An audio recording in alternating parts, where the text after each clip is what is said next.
Buenos días con todos. Quería comprobar que me puedan oír y voy a presentar la diapositiva preparada para el día de hoy. Buen día.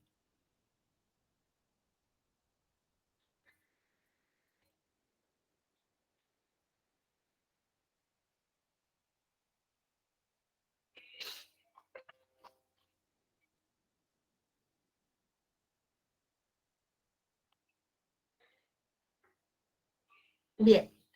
El día de hoy, jóvenes, vamos a desarrollar nuestra sesión número 9 del curso de psicología, en donde vamos a abordar dos temas importantes, complementarios a lo que hemos venido desarrollando, que son procesos cognitivos superiores, que son el pensamiento y el lenguaje.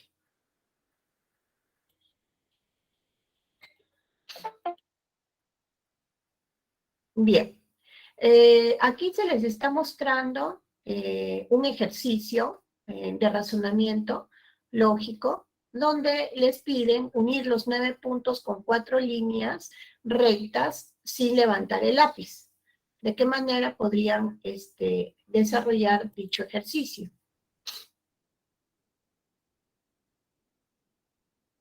Vean o proyecten la imagen y intenten hacer el ejercicio para poder llevar a cabo la experiencia, ¿no?, que se ha dejado para hoy.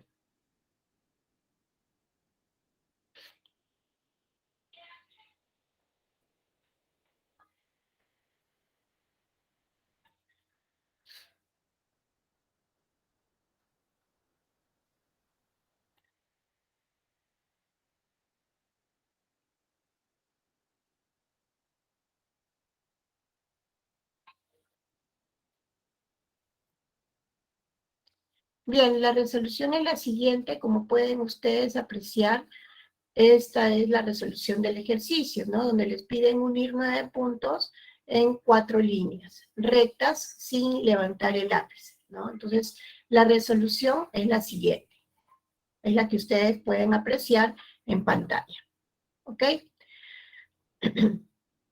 Para haber llevado a cabo este tipo de ejercicios, ustedes han tenido que involucrar varios aspectos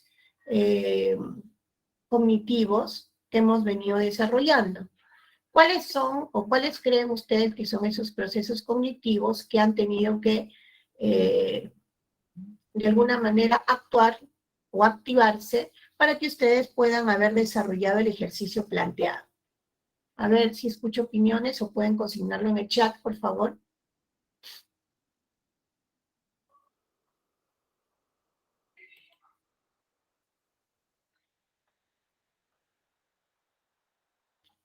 el pensamiento, ok, el pensamiento. ¿Y cómo así el pensamiento, jóvenes?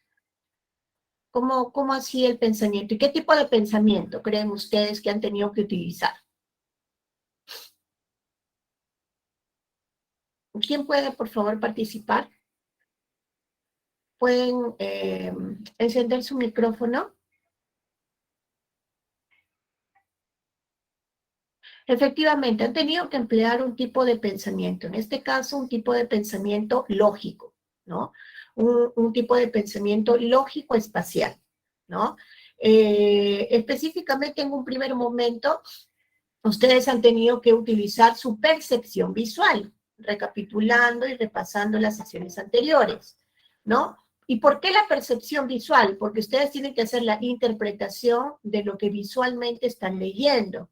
Y para ello, en primer término, para la lectura, lo que hay que hacer es recoger el estímulo visual. Primero tener la sensación visual, ¿no?, que sube, que es ascendente en el sistema reticular ascendente, luego este es procesado, ¿no?, y ya tenemos como respuesta nuestra percepción visual. Al emplear la percepción visual estamos haciendo empleo de la lectura, ¿no? Una vez que hacemos la lectura, nosotros tenemos que hacer la interpretación propia de lo que estamos recepcionando en letras, en signos lingüísticos, para recoger la información, ¿ok? Entonces estamos usando sensación, percepción, luego estamos, antes de todo ello, al primero de la sensación, estamos empleando la atención, Esta atención tiene que ser selectiva porque va hacia un solo elemento y tiene que ser sostenida para poder, de alguna manera, llevar a cabo el ejercicio con continuidad, ¿no? Con un suficiente grado de atención que nos permita la resolución de este problema específico. Para poder resolver este problema específico, también tenemos que, de alguna manera, rescatar información de nuestra memoria, ¿no? De nuestra memoria de trabajo, de nuestra memoria a largo plazo, recogiendo entre nuestra memoria ejercicios similares que hayamos hecho anteriormente o que hayan sido parte de nuestra experiencia, ¿no? Finalmente, estamos empleando un razonamiento lógico-espacial, ¿no? Y con esa resolución de ese razonamiento lógico-espacial es que nosotros llegamos a una respuesta final. Esa respuesta final es la resolución de este problema específico. ¿Ok? Entonces, como ustedes han podido ver, efectivamente el pensamiento es, pues, de alguna manera un proceso cognitivo superior. Y se le denomina superior porque va a requerir un mayor grado de elaboración. No va a ser inmediato como la sensación y percepción, o va a ser de alguna manera tan espontáneo, porque recordemos que las sensaciones son más de corte biológica, fisiológica, las percepciones es nuestra interpretación subjetiva, que también ha formado parte dentro de este proceso, pero nuestro razonamiento va más allá. Por ello, se dice pues que el pensamiento es un proceso cognitivo de corte superior, ¿ok? Bien, entonces de esta manera nos hemos introducido al tema el día de hoy. Y vamos a tratar acerca de pensamiento y lenguaje, ¿ok? En primer término vamos a efectuar la definición del pensamiento. Luego estaremos hablando de las funciones específicas del pensamiento. Abordaremos luego lo que es la creatividad, que es un tipo de pensamiento. Y finalmente estaremos hablando acerca de la adquisición y el desarrollo del lenguaje, ¿no? Además de destacar obviamente su importancia. Bien, entonces, vamos a desarrollar detenidamente pues qué es el pensamiento. Les había indicado que el pensamiento es un proceso cognitivo superior, ¿no? Que involucra una cadena de respuestas simbólicas que nos permiten formar nuevas ideas, juicios de valor, resolver problemas, llegar a toma de decisiones, ¿no? Entonces, nos permite todo esto y es el día a día el de poder responder a las demandas del entorno, ¿ok? Estamos empleando siempre el razonamiento de alguna manera, sea el razonamiento práctico, lógico, deductivo, inductivo, ¿no? En nuestro día a día. Por lo general, pues, hablamos del funcionamiento de nuestro pensamiento práctico o concreto, ¿ok? Bien, entonces, se define pensamiento como, nuevamente, una cadena de respuestas simbólicas, es decir, utilizamos para ello, se denomina respuestas simbólicas, ¿no? Porque usamos el lenguaje, las imágenes visuales, los conceptos mentales que tenemos nosotros cada uno, ¿no? Estos nos van a permitir formar nuevas ideas y juicios de valor, resolver problemas y tomar decisiones. ¿Ok? Entonces, existen funciones del pensamiento, fundamentalmente dos tipos de funciones y a partir de ellas una subtipología. Tenemos como funciones del lenguaje la representacional o simbólica y la elaborativa. En la representacional o simbólica, como su nombre lo dice, son las representaciones mentales que nosotros tenemos. Y en la elaborativa es la resolución o el desarrollo, ¿no?, propio de nuestro pensamiento. Vamos a detallar. En el caso de la función representacional o simbólica, el pensamiento reemplaza a los objetos del mundo, ¿no?, tanto por imágenes, signos y símbolos, ¿ok? Esta función simbólica fue muy bien descrita y estudiada a lo largo de los años a través del investigador Jean Piaget, ¿ok? Jean Piaget desarrolló el inicio de esta función psicológica desde aproximadamente el año y medio a los 2 años de edad. Es cuando él marca la pauta del inicio de esta función del pensamiento. ¿Ok? Bien. Luego tenemos lo que vendría a ser, pues, el desarrollo de la función representacional o simbólica. Es decir, vamos a desarrollar el concepto de esta función del pensamiento. La función representacional o simbólica del pensamiento consiste en dos conceptos fundamentales, como pueden apreciar, el significado y el significante. Pero previamente, ¿qué es la función representacional o simbólica? Es el pensamiento que reemplaza objetos por imágenes, signos y símbolos, ¿ok? De esta manera, el signo lingüístico no es más que una representación mental de la realidad a través de un elemento que la sustituye. Para entender mejor este concepto, tenemos la gráfica de este ejemplo. Primero,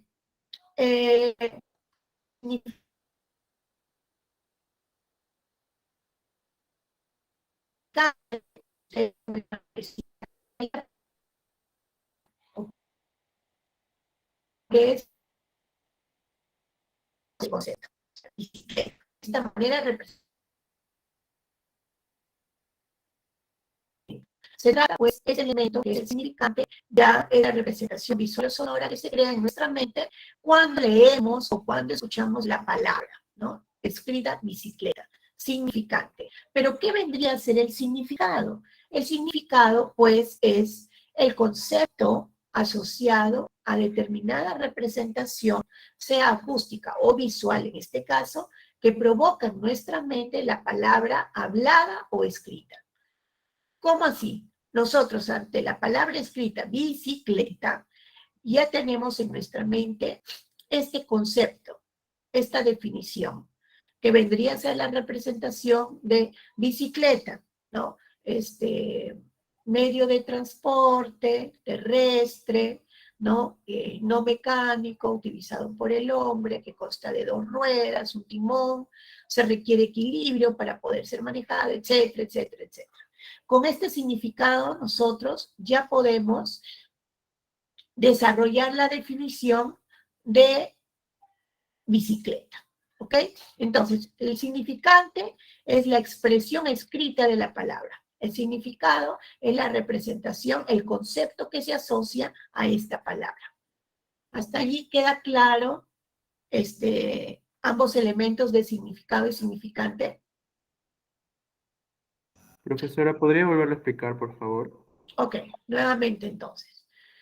La función representacional o simbólica del pensamiento no es otra cosa sino el reemplazo o la representación, como su nombre lo dice, a través de símbolos, objetos, imágenes en nuestra mente.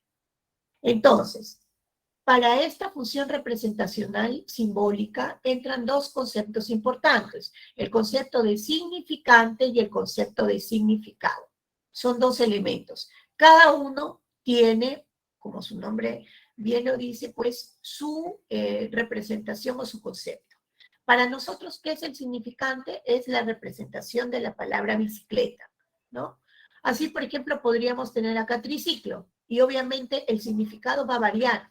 Nuestra representación mental de bicicleta, bi de 2 ruedas. Ya al tener acá la palabra escrita triciclo, va a cambiar aquí el esquema mental y por tanto la representación, esta visual, va a ser distinta. Ya no va a ser bicicleta con 2 ruedas, sino al decir triciclo, acá ya va a estar la representación mental con 3 ruedas. Entonces, bicicleta, que es la palabra escrita, ¿no? Es la imagen con que nosotros representamos el concepto. O sea, para nosotros, bicicleta, ¿cuál es su significado? Este es su significado, ¿no? Que vendría a ser el concepto asociado a determinada representación, que es esta, acústico-visual, que provoca en nuestra mente la palabra hablada o escrita. En este caso, si nos ponen como elemento o como estímulo visual la palabra bicicleta en nuestra mente, ya tenemos la representación, ¿no? Simbólica de lo que es una bicicleta y por tanto podemos describir su significado y decir, ¿no? medio de transporte de 2 ruedas que requiere de equilibrio por la persona para poder ser manejada, ¿no? Medio de transporte terrestre con 2 ruedas y todo aquello que nosotros hayamos almacenado en la memoria. Entonces, nuestro significado va a variar, va a ser muy subjetivo. ¿Por qué? Porque va a depender de nuestro nivel de vocabulario, nuestro nivel de elaboración y estructuración de nuestro lenguaje, ¿no? Va a ser o más complejo o más simple, y todo ello va a depender de nuestro pensamiento, ¿no? Entonces, eso es lo que viene a ser la función representacional o simbólica. ¿Quedó un poco más claro? Profesora, muchas gracias. Muy bien, gracias a ti por preguntar. Entonces, tenemos aquí como parte de este proceso las actividades representacionales de la función simbólica. Esas actividades representacionales de la función simbólica fueron estudiadas y desarrolladas por Jean Piaget en el amplio estudio del pensamiento, desarrollo del pensamiento, en el niño, en el infante, ¿no? Fundamentalmente. Entonces, Jean Piaget lo que postulaba o decía, pues, mencionaba que estas actividades representacionales de la función simbólica se presentan en la niñez y se dan como parte del desarrollo de su proceso mental, ¿no? Quiere decir de su pensamiento, ¿no? Entonces, ¿cómo estructura su pensamiento? A partir de la imitación diferida. ¿Cómo procesa? Primero, el infante, según Piaget, procesa por observación de su entorno inmediato y de su exploración cotidiana. Entonces, Jean Piaget menciona que la imitación diferida en primer término se da por la observación. El niño observa las conductas de las personas que lo rodean, fundamentalmente de sus modelos parentales, padre y madre. Observa sus comportamientos, ¿no? Una y otra vez, replica y guarda. Primero, obviamente, está empleando una atención selectiva. Luego, esta atención selectiva está permitiendo que el niño pueda almacenar en su memoria las actividades o las conductas que luego va a reproducir. Por ello se denomina imitación diferida. ¿Por qué? Porque el niño replica la conducta no de manera inmediata como lo hace un monito o un simio, sino que el niño observa la conducta específica, la procesa, la interioriza y posteriormente, de manera diferida, ¿no? Replica la conducta aprendida. Entonces, así de esta manera, con este proceso de imitación diferida, los niños desarrollan roles. Es por eso que muchas veces dentro del proceso de identidad de género, de acuerdo a la cercanía que tiene con la madre progenitora, en el caso de las niñas, o el padre progenitor de parte de los niños, tienden a replicar las conductas de acuerdo a género. Es por ello que vemos, ¿no? Una niña que ve que la mamá todos los días antes de ir al trabajo, en su proceso de alistarse, se coloca tacos, ¿no? Como parte de su indumentaria para ir a trabajar. La niña capta esta información, la almacena en su memoria, y luego cuando ya la mamá no está y pasó, pues puede haber pasado un día, 2 días, ¿no? Depende. La niña replica la conducta y o se para en puntitas, o de pronto se pone los tacos de la mamá, o replica la conducta aprendida, ¿no? No solamente los tacos, la cartera o un maletín, y produce la imitación de la mamá, del rol de la mamá, ¿no? El rol de la mamá trabajadora. A ese proceso se le denomina imitación diferida y es una manifestación del proceso de aprendizaje del niño. Por tanto, es una exteriorización del desarrollo de su pensamiento. A través de estas conductas vemos de que el niño pues no solamente tiene la capacidad de aprendizaje, sino que viene desarrollando ya un tipo de pensamiento. Por otro lado, también ya Piaget identificó el juego simbólico, ¿no? El juego simbólico, ahora, la imitación diferida se da en niños pequeños, ¿no? En niños de alrededor entre los año y medio a 3 años aproximadamente, ¿no? La función simbólica se da en los niños un poco más grandes, en el sentido a través del juego simbólico, ¿no? ¿Qué es el juego simbólico? Es algo parecido a la imitación diferida, pero tiene una mayor elaboración y un contenido donde hay más elementos, ¿no? Entonces, en este caso, el juego simbólico, como ustedes pueden ver aquí en la imagen, vemos a un niño más grandecito, ¿no? Que ve en la televisión su programa de Roger Pirata, ¿no? En sus dibujitos animados ve este dibujo, ¿no? De manera cotidiana y continua. Observa los distintos capítulos, los elementos que entran a tallar en el dibujo animado, ¿no? De alguna manera ya va graficando con mayor detalle, ¿no? Lo que él va a replicar a través de su juego. Y a eso se le denomina el juego simbólico. El juego simbólico, pues, es para el niño un juego que va a representar distintos roles, no únicamente en el caso como la imitación diferida de lo que observa de papá, mamá o de manera cotidiana, sino pueden ser, por ejemplo, sus dibujos animados o hasta sus propios procesos de aprendizaje, como por ejemplo, ¿no? Los niños que van al nido y están aprendiendo las vocales, llegan a casa y replican la conducta de la maestra, ¿no? En su pizarra, por ejemplo, replican. Estas son las vocales. Niños ponen sus peluches, sus muñecas o muñecos y empiezan a replicar, ¿no? Niños, estas son las vocales. A, E, I, O, U. Entonces, muchas veces también a través del juego simbólico se representa el pensamiento del niño y de todos aquellos procesos o imágenes mentales que el niño ya va interiorizando y que exterioriza a través de imitación diferida, juego simbólico, pero también a través de imagen gráfica, como a través de los dibujos. Es por ello que gran cantidad de contenido valioso e importante para los psicólogos se encuentra en el dibujo de los niños. ¿Por qué? Porque es la imagen gráfica de sus vivencias, de su pensamiento, de sus procesos de internalización, y de aspectos inclusive emocionales de los niños, ¿no? Entonces, los niños representan a través del dibujo sus vivencias, sus conocimientos, sus experiencias, etc.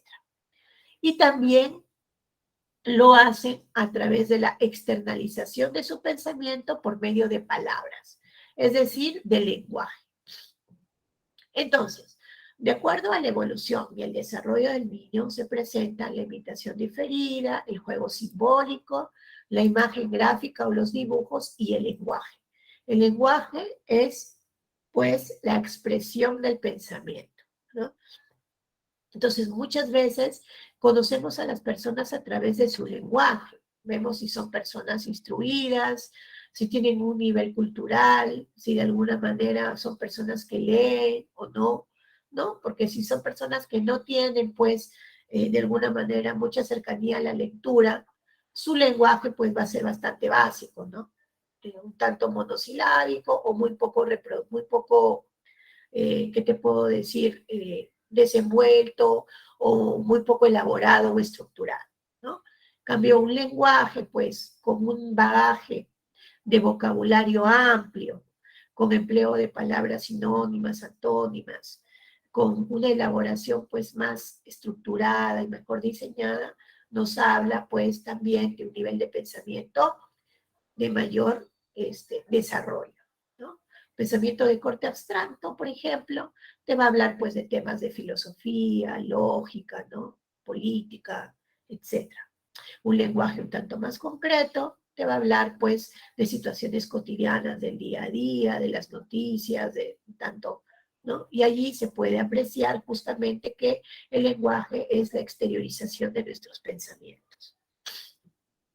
Bien, hasta acá alguna duda, pregunta, inquietud, de pronto algo que no les quedó muy claro.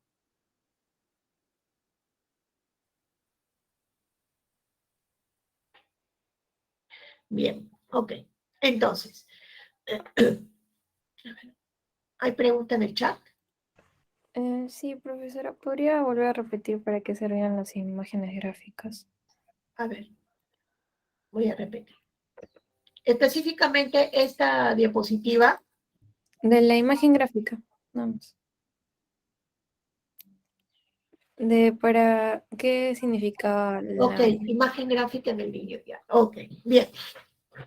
La imagen gráfica es una representación subjetiva. ¿Por qué subjetiva? Porque va a involucrar lo que el niño ha experimentado, sus vivencias, sus aprendizajes, su tipo de pensamiento. Todo ello se llega a transmitir a través de una imagen gráfica, que no es otra cosa más allá que la representación de sus dibujos, ¿no?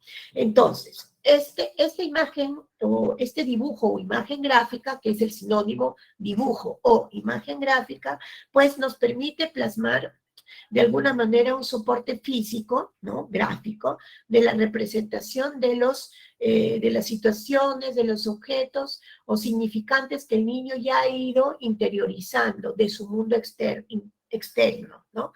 Pero en este caso, por ejemplo, lo que él está haciendo aquí es la manifestación de una familia, ¿no? De una familia y sus roles. El niño está en el medio, el papá, la mamá, ¿no? Y de alguna manera las vivencias que el niño ha tenido en el día.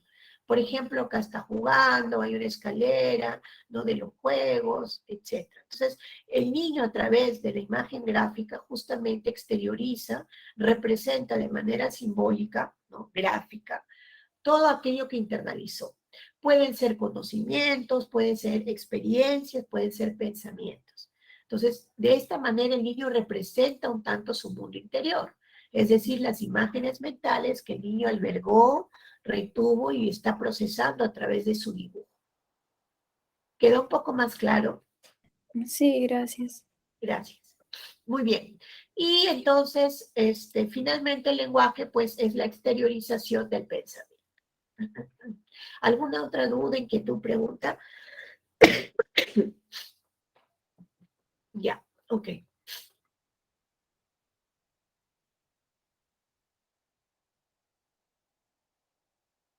Bien. Ahora regresamos acá al cuadrito para saber dónde estamos. Habíamos hablado de que el pensamiento tiene dos funciones principales, la representacional o simbólica y la elaborativa. Hemos, en primer término, definido qué es la función representacional o simbólica, ¿no? La hemos caracterizado o ejemplificado gracias a Jean Piaget en su estudio, desarrollo de la observación de las actividades representacionales durante la infancia. Y ahora vamos a desarrollar, de acuerdo al cuadro, la función netamente elaborativa.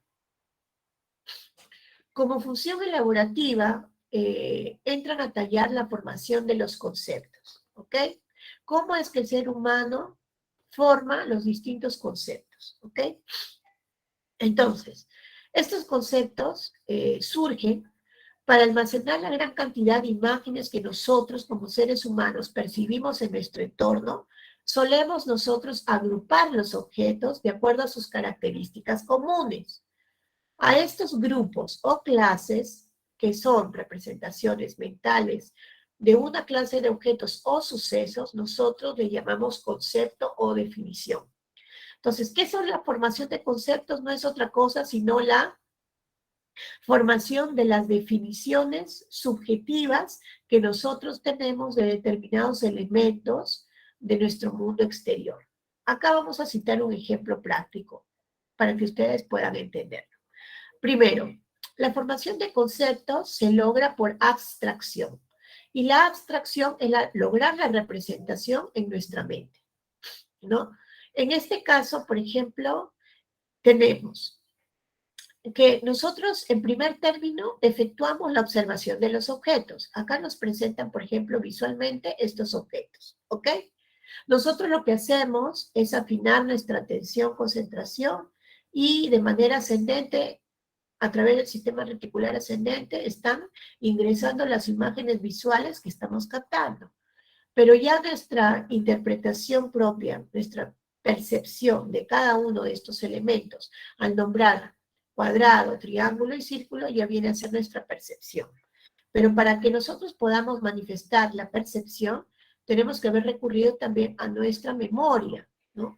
Es decir, tendríamos que haber abstraído primero los objetos de un elemento externo concreto, que son las imágenes, ¿no? Identificamos luego las características comunes entre ellas, comunes o esenciales, y a eso se le llama la intención de querer definir. Y finalmente sintetizamos los atributos con una sola palabra o concepto. Vamos a ir explicando paso a paso este proceso un tanto complejo. Primero efectuamos la observación de los objetos, que son líneas continuas, en este caso 4 líneas, ¿no? 2 conjuntos de líneas en paralelo, 4 lados iguales, ¿no? Ese es el primero, ¿no? Estamos haciendo la observación del objeto por extensión. Tenemos acá otra imagen que está compuesta por 3 líneas, ¿no? Cerradas que forman ángulos. Tenemos un conjunto de 3 ángulos, ¿no? Luego tenemos una línea continua en forma circular, ¿no? Entonces, primero que estamos haciendo, estamos observando los objetos por extensión, tal cual son. Luego estamos identificando características comunes o esenciales, la intención. Entonces, nosotros ya tenemos acá en este punto que esto es un cuadrado, que esto es un triángulo y esto es un círculo. Primero hemos recogido de manera concreta la observación de los objetos. Esa es la extensión. Luego ya al identificar características comunes o esenciales en donde ustedes han escuchado mi descripción, ¿no? Conjunto de 2 líneas paralelas, tamaños iguales, 4 líneas continuas, ¿no? En este caso, cuando hablamos de 3 líneas que forman 3 ángulos, ¿no?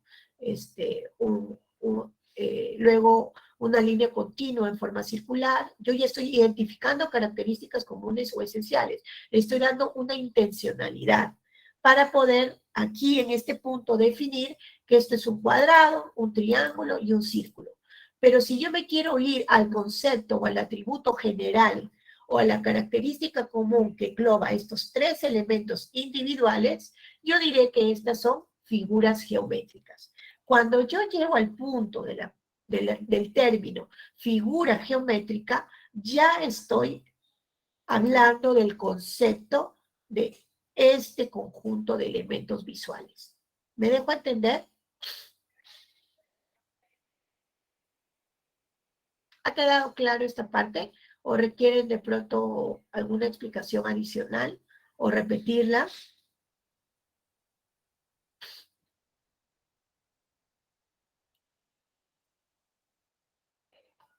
Bueno, debo entender que han entendido, porque no escucho ninguna pregunta ni tampoco he visualizado nada en el chat. Entonces, la formación por abstracción involucra estos 3 pasos principales. La primera, la observación de los objetos, ¿no? Que es la extensión. Luego, identificamos características comunes o esenciales que vendría a ser la intencionalidad personal de definir, ¿no? De alguna manera ya un primer nivel del concepto. Pero cuando yo ya abstraigo las características comunes, los atributos que yo puedo generalizar, entonces ya estoy empleando un concepto, ¿ok? En primer término, aquí en este nivel hablo de cuadrado, triángulo, círculo. Ya en este nivel hablo de lo que yo abstraigo. ¿Qué es el cuadrado, triángulo y círculo? Figuras geométricas. Esta vendría a ser ya la formación del concepto de inicialmente de estos 3 objetos iniciales. De esa manera es que nosotros vamos formando poco a poco los conceptos. De lo particular a lo general, ¿no? Primero cada elemento individualizado. Luego yo ya abstraigo lo suficiente para formar una definición globalizada, un concepto. Bien. Luego tenemos también como parte de la función elaborativa del pensamiento la capacidad de resolución de problemas. Y en ese sentido, vamos a desarrollar lo siguiente. Para el nivel de resolución de problemas, el ser humano suele actuar bajo 4 elementos del pensamiento. Por ensayo-error, por recuperación de la información, acudiendo a nuestra memoria de largo plazo, por algoritmo, o resolución de problemas paso a paso con una metodología específica y pasos a seguir puntualmente en orden y de manera sistemática. Y finalmente de manera heurística, que vendría a ser en poder resolver un problema utilizando reglas prácticas, ¿no?, cotidianas o atajos cognitivos, nuestras propias soluciones personales simples, lógicas, que nos ayuden a hallar una solución en particular. Entonces, ¿qué es la función elaborativa para la solución de problemas? Para llegar a la solución de problemas, el ser humano debe direccionar su pensamiento para dicho fin. Es decir, direccionamos nuestro pensamiento para llegar a solucionar problemas. Y en la medida que direccionamos nuestro pensamiento, ¿no?, hay una condición inicial, es decir, hay una necesidad específica o un problema específico planteado, hay un objetivo, hay una necesidad de toma de decisiones, es decir, de elegir, ¿no?, qué pasos voy a seguir, o elegir de alguna manera la solución específica de cómo actuar o qué hacer. Y finalmente la solución del problema, que vendría a ser la respuesta o el logro específico. Estos tres pasos consecutivos entran a tallar para lograr la solución de problemas. A su vez, esta solución de problemas puede llegar a solucionarse dependiendo del grado que requiera nuestra solución. Si son de alguna manera problemas cotidianos prácticos, yo solamente voy a actuar por ensayo y error. Voy a estar de alguna manera intentando soluciones, ¿no? De alguna manera, pues, por ejemplo, cuando se malogra el control remoto, ¿no? Yo no soy técnico, ni mucho menos, pero pruebo poniendo y sacando la pila, creyendo que puede ser porque la pila está baja, ¿no? Pruebo primero con eso, luego manipulo y voy de pronto tanteando y apretando los botones para poder saber cuál sería la solución para ese control remoto, ¿no? Y estoy actuando por ensayo-error. Es decir, no hay ningún planeamiento de por medio, no hay ninguna elaboración superior, sino que simplemente pruebo, ¿no? Voy probando y voy intentando una solución. Generalmente por ensayo-error involucra pues la cotidianidad o problemas pues bastante sencillos, no complejos, ¿no? Y por lo general son empleados como recurso en la infancia, ¿no? Los niños pequeños, cuando por ejemplo un niño pequeño está explorando su medio y se le da el juego de los encajes, ustedes no sé si han observado a un infante de aproximadamente entre 9 meses a año y medio, lo que hace con su encaje es agarra la pieza, primero que nada la explora, la manipula, y lo que hace es esto, ¿no? Va golpeando, de una manera, pues, un tanto repetitiva, y va observando, ¿no? ¿Dónde entra? Donde entra es donde ya el niño sabe que ahí encaja. Y la siguiente vez va a repetir, ¿no? Porque ya vio que en esa forma y en ese lugar el niño logró encajar la pieza que faltaba. Entonces, ese tipo de actuación se le denomina ensayo-error. Luego tenemos recuperación de la información, que es básicamente cuando se nos hace, por ejemplo, preguntas de avenidas, ¿no? Estamos por la calle y de pronto nos ha ocurrido que una persona nos detiene y nos dice, disculpe, por casualidad usted conoce dónde está el hospital de la FAP. Ah, sí, claro, cómo no, mire, usted direcciónese, vaya para el norte, aquí como quien va para la avenida Aramburú, ¿no? Usted camina 2 cuadras hacia arriba, ¿no? Y luego hacia su mano izquierda 1 cuadra. Ahí va a encontrar el hospital de la FAP. Entonces, para yo haber podido dar esas indicaciones, primero, ¿qué hago? Recupero la información, hago la representación mental del hospital de la FAP. Me ubico, ¿no?, mentalmente, y de esa manera yo puedo recuperar la información para poder indicarle cómo llegar. Otra manera o otro ejemplo de recuperación de la información es sencillo, cuando nos hacen preguntas de alguna manera de cultura general, ¿no? Por ejemplo, nos preguntan, ¿quién logró la independencia del Perú? ¿No? ¿O cuándo se dio la independencia del Perú? Yo recupero la información de mi memoria a largo plazo, esto lo puedo haber aprendido en primaria, pero como fue un contenido significativo, yo lo evoco. Don José de San Martín, ¿no? Celebramos el 28 de julio la independencia del Perú. Estoy recuperando información y la estoy evocando para una pregunta puntual específica, ¿no? Allí he dado 2 ejemplos de recuperación de la información. Luego, para algoritmo, eh, definitivamente, pues las matemáticas, ¿no? Involucran los algoritmos, ¿no? La matemática, la física. ¿Por qué? Porque nos involucra una serie de pasos a seguir de manera sistemática, metodológica y exacta. Entonces, eso involucra una resolución del algoritmo. Luego tenemos lo que vendría a ser la solución de problemas heurística. Y la solución de problemas heurística consiste en la manera en la que nosotras, las personas, resolvemos los problemas utilizando reglas prácticas o atajos cognitivos. Es decir, soluciones bastante simples que nos ayuden, pues, a encontrar una resolución a un planteamiento. Por ejemplo, vamos al supermercado, perdón, vamos a una tienda por departamento y nos dirigimos a comprar el regalo para nuestro sobrino. A nuestro sobrino no lo vemos hace tiempo, pero sabemos que va a cumplir 8 añitos. De pronto yo empiezo a explorar, no tengo experiencia, soy soltera, no tengo la menor idea de cómo son las tallas, veo un polo, calculo, pero mi razonamiento heurístico hace que yo pregunte a una madre de familia, disculpe, veo pasar una madre con su niño aproximadamente de la edad, le digo, disculpe señora, ¿su hijito qué edad tiene? Ah, mi hijito tiene 8 años. ¿Y su niño qué talla usa? Ah, él usa 10 o 12. Ah, muchas gracias. Entonces yo hago mi representación mental y en base a ese atajo cognitivo que yo he tomado, puedo tomar una decisión de qué talla comprarle a mi sobrino, ¿no? Entonces, por allí, a ese tipo de ejemplo y ese tipo de atajo lógico o estrategia cognitiva, le llamo un desarrollo heurístico, ¿no?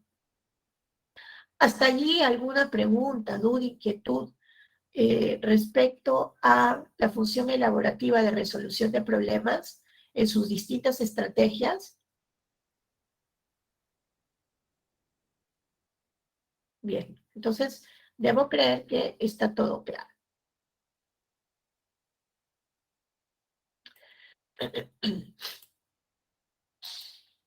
Si regresamos a nuestro cuadrito inicial, ya hemos desarrollado la función representacional o simbólica, las actividades representacionales de acuerdo a Jean Piaget, ¿verdad?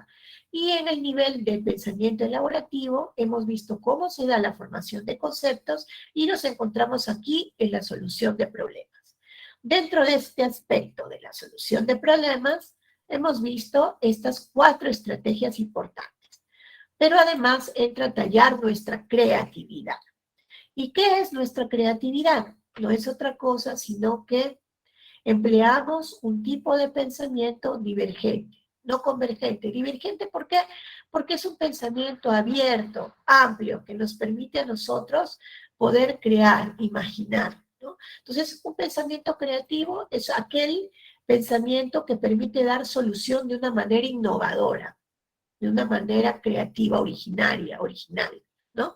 Entonces, mucho de este tipo de pensamiento creativo se encuentra, como lo hemos visto en las primeras sesiones, en nuestro hemisferio derecho, ¿no? Entonces, los artistas tienen muy bien desarrollada la creatividad, el pensamiento creativo, porque tienen en el hemisferio derecho este tipo de habilidad, ¿ok? Pero la creatividad también hace que resolvamos problemas, ¿no? Entonces, pues también forma parte. Entonces, vamos a visualizar un video para introducirnos al detalle del desarrollo de los tipos de pensamiento y la creatividad.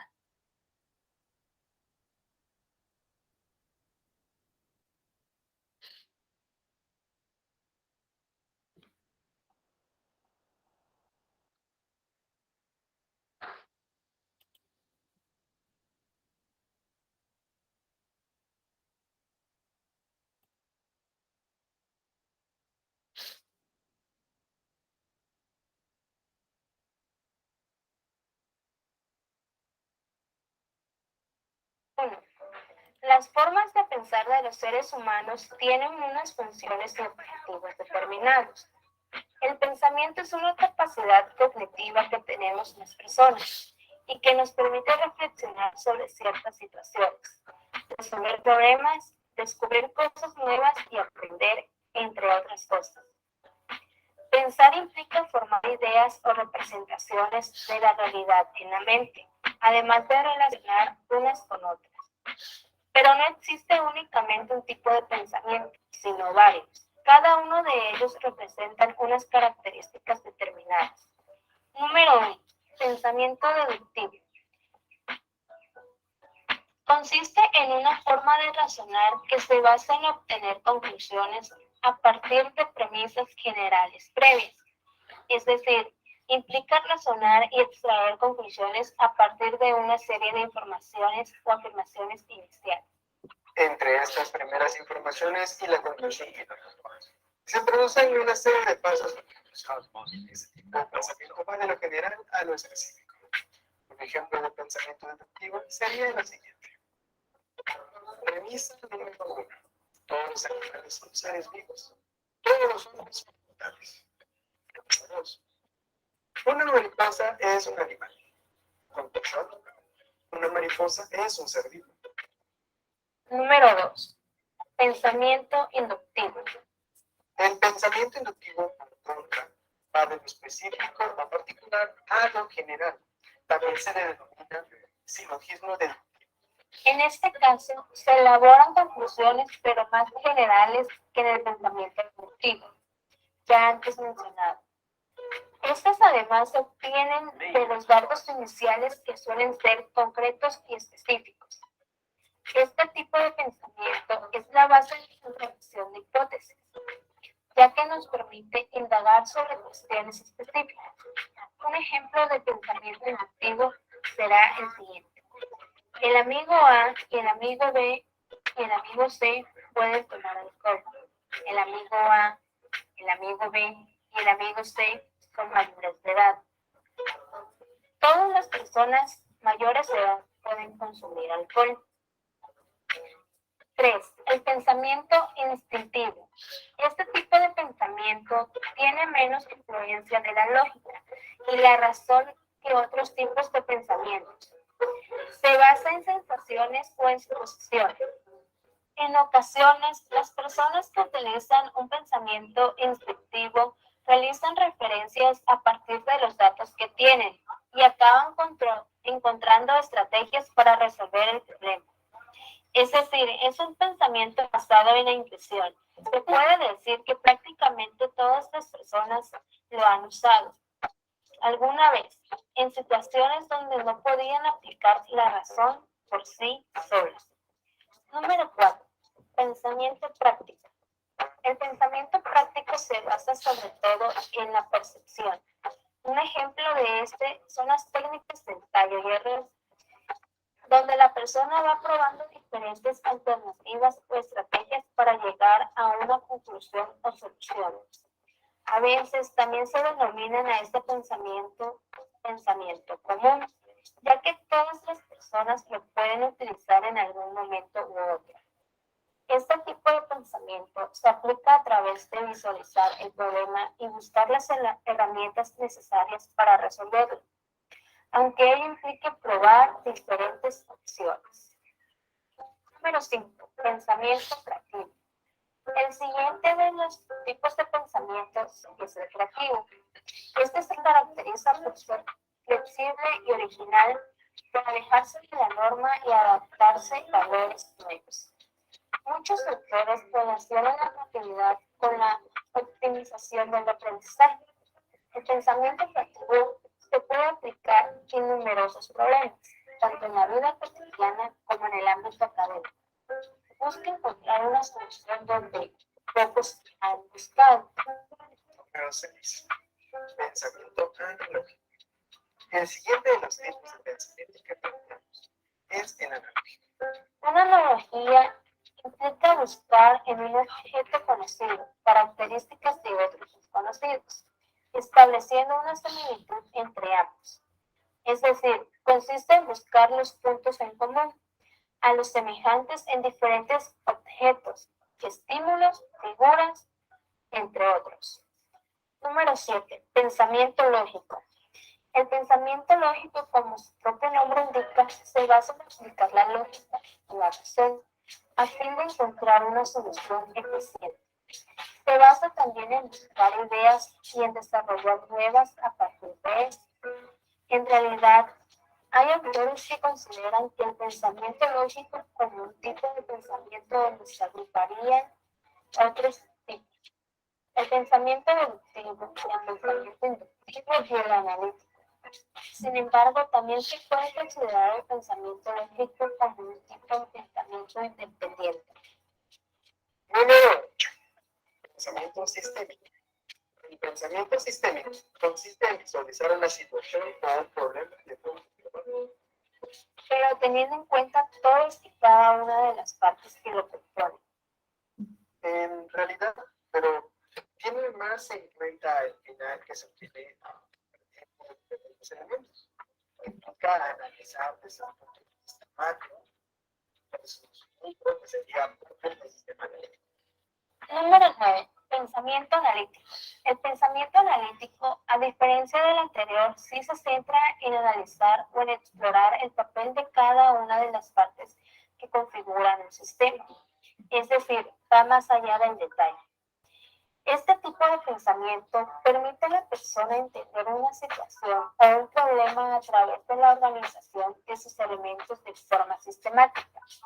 Además, establece qué tipo de interrelaciones se producen en dicho sistema para comprender la totalidad del problema.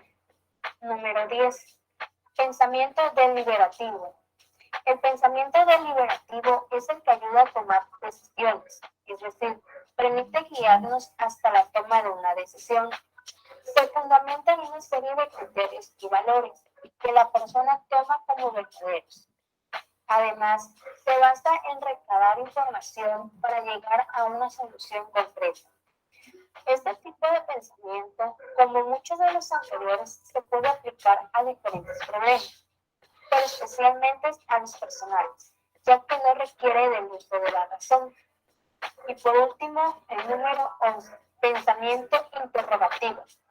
El pensamiento interrogativo, como su propio nombre indica, genera una serie de preguntas que permiten obtener una solución a un problema. Es decir, se basa en el cuestionamiento de la realidad, en generar dudas, en plantear las cosas e en inducir interrogantes. Se trata de un tipo de pensamiento ideal para potenciar en niños, especialmente en la época de la escolarización, ya que el cuestionarse las cosas crearán una curiosidad entre ellos y fomentará su autonomía en los procesos de aprendizaje. Y eso fue todo por nuestra parte. Somos el equipo 3. Bien, entonces vamos a continuar. Allí este video lo que ha hecho es graficar a detalle cada uno de los tipos de pensamiento. Como han visto, es bastante amplio la descripción de pensamientos, pero muchos de ellos son similares o podrían converger. En ese sentido, pues, se ha hecho esta clasificación de acuerdo a dos representantes que estudiaron los tipos de pensamiento, tanto Guilford como de Abono, que fueron personas que clasificaron el pensamiento de acuerdo a dos conceptos importantes. En el caso de Guilford, nos habló de pensamiento convergente y pensamiento divergente. En el caso del pensamiento convergente, Guilford mencionó que el pensamiento lógico llega a respuestas cerradas, ¿no? Es decir, el pensamiento lógico es exacto. Es decir, aquí podríamos entrar a tallar, por ejemplo, el razonamiento lógico matemático, ¿no? O el razonamiento lógico deductivo exacto. La ciencia exacta la tiene la matemática y es un número, no hay otro, no hay aproximaciones. Entonces, este pensamiento convergente es un pensamiento lógico que converge en una única respuesta o en respuestas cerradas, ¿ok? Aquí entran a tallar las ciencias exactas. Dentro del pensamiento divergente, Guilford las clasifica como pensamiento con respuestas abiertas. Es decir, se estimula una determinada pregunta, pero la persona puede ampliar sus respuestas con sus propios conceptos o definiciones. O además puede añadir de su propia creatividad, ¿no? Siendo estas respuestas innovadoras, originales, con un toque personal. Entonces, aquí, en esta clasificación, Guilford denomina, pues, el pensamiento creativo como una ejemplificación de pensamiento divergente. Luego tenemos también a De Bono, que nos habló, a diferencia de Guilford, pero que es un análogo, ¿no? El pensamiento vertical. Pensamiento vertical, como su nombre lo dice, de alguna manera, pues, involucra, ¿no? Todo pensamiento lógico exacto, ¿no? Hay una verticalidad en ese sentido, ¿no? Y habla también, pues, de un pensamiento lateral u horizontal. Este pensamiento lateral, en cambio, sí alberga nuevas ideas y no emplea la lógica, como en el caso del pensamiento vertical. Entonces, como podemos ver, tanto Guilford y De Bono en paralelo confluyen. Para Guilford, el pensamiento convergente es un pensamiento lógico, al igual que para De Bono el pensamiento vertical es lógico. Mientras que para Guilford, el pensamiento divergente es un pensamiento de corte creativo, abierto, original. Para De Bono también el pensamiento lateral, esa fue la definición que le puso, involucra nuevas ideas y no emplea la lógica en sus respuestas. Entonces, este es un paralelo de los tipos de pensamiento que fueron desarrollados por Guilford y De Bono, ¿no? Para lograr clasificar, ¿no? Los tipos de pensamiento. Ya son clasificaciones macro, ¿ok? Bien, hasta allí alguna pregunta, duda, inquietud o algo que de pronto no quedó muy claro con respecto a pensamiento. Profesora, ¿podría volver a explicar sobre el pensamiento vertical y lateral, por favor? ¿Cómo no? Ahorita nuevamente lo replico. Espéreme un ratito que quiero acá ver un detalle. Ok. Bien. Bien, ahí estamos aquí. Bien, como les había mencionado, los tipos de pensamiento y creatividad, ¿no? Fueron de alguna manera clasificados, ¿no? Tanto por Guilford como por De Bono, ¿ok? Ambos hicieron una clasificación similar, pero con diferente conceptualización o definición. En el caso de Guilford, habló de una tipología o de una división del pensamiento clasificada en dos. En un pensamiento convergente, donde involucra el pensamiento lógico, ¿no?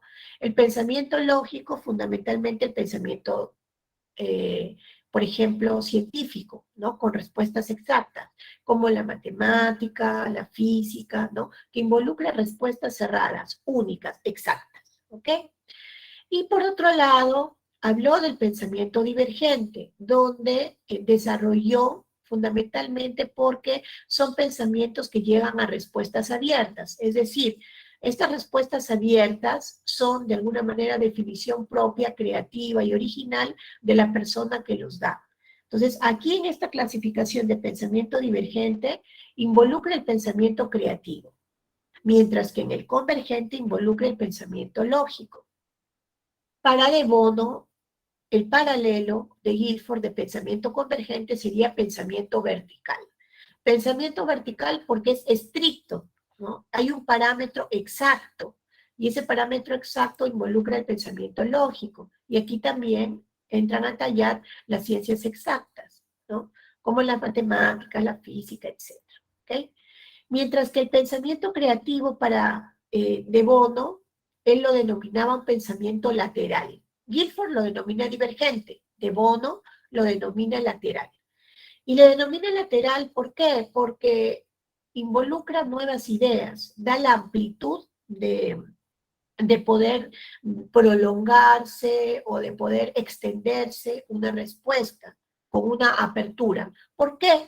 Porque no emplea la lógica, la exactitud, la rigidez, que sí en el caso de su clasificación en pensamiento vertical. ¿Hasta allí quedó un poco más claro? Profesora, gracias. Listo. Gracias. Gracias por preguntar. Bien. Entonces, hasta aquí habríamos desarrollado lo que vendría a ser, pues, el pensamiento. ¿Ok? Por acá algo desarrollado con el tema de pensamiento y lenguaje. De manera complementaria vamos a desarrollar el aporte que empleó Vygotsky, ¿no? Al relacionar con exactitud el pensamiento y el lenguaje, ¿ok? Para que puedan de alguna manera poder graficar el concepto o la interacción o relación entre pensamiento y lenguaje.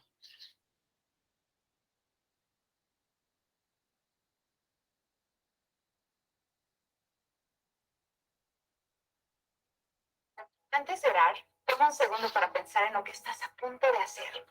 Es asombroso. Estás a punto de hablar con alguien que te ama más de lo...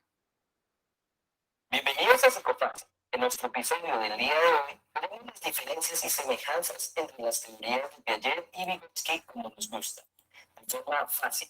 Antes de comenzar, recomendamos nuestros cursos completos sobre estos autores.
Vygotsky nació el 17 de noviembre de 1896 en Orsha, Bielorrusia, aunque vivió en la ciudad de Gómez toda su vida.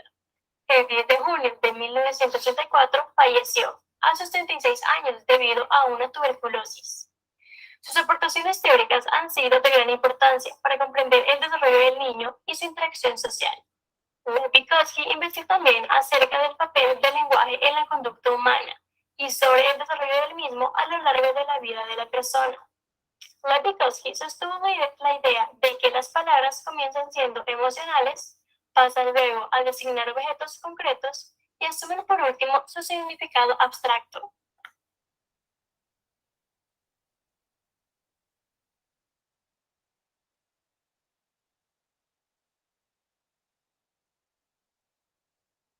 ¿Cómo podemos definir globalmente al pensamiento y el lenguaje?